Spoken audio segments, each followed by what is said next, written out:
মায়ার নবী নামাজ পড়তে মসজিদে রওনা। কিছু দূর গিয়া দেখে একটা ছোট্ট বাচ্চা রাস্তার কিনারায় বসে উলঙ্গ হয়ে বসে আছে। বাচ্চা মানুষ এতিমের মতো কাঁদতেছে। নবী বলেন কি হালাত? বলে আমি এতিম। নবী ধরিয়া ঘরে আনলেন। আম্মা জান আয়েশাকে বলেন, আয়েশা নিজের সন্তানের মতো বাচ্চাটারে গোসল করায় দাও।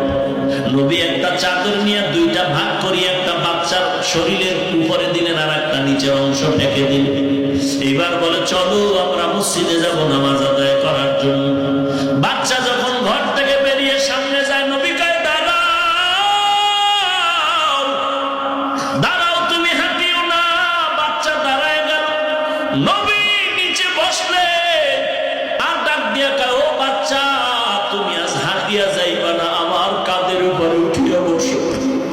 বাচ্চা বলে না না, বলে না, তুমি জানো না আমিও তো তোমার মতো এতিম।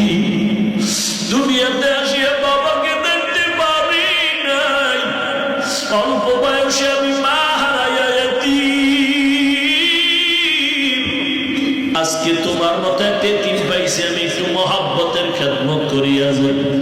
মায়ার নবীর কাঁধের উপরে উঠা বাচ্চাও এবার চললো নবী নিয়ে মসজিদে রওনা। অন্যান্য বাচ্চারা দেখে কান্দে, ওর কপাল ভালো, আমরা কেন এরকম হতে পারলাম না। রাহমাতুল্লিল আলামিনের বরকতি কাজের উপরে বাচ্চা উঠে বসা। সাহাবায়ে কেরাম আশ্চর্য হয়ে গেলেন। নবী মসজিদে ঢুইকা কাতার সোজা করে দাঁড়ালেন। বাচ্চাটারে রেখে নবী সামনে গেলেন। ইমামতি করিয়া নামাজ শেষ করিয়া নবী মিম্বরে বসলেন, বয়ান করুন। বাচ্চাটা নিচে বসলো। নবী বলে, বাচ্চা তুমি ওখানে বসবা না, আসো। নবী তার হাতটা ধইরা মিম্বরে ডান পাশে নবী বসা,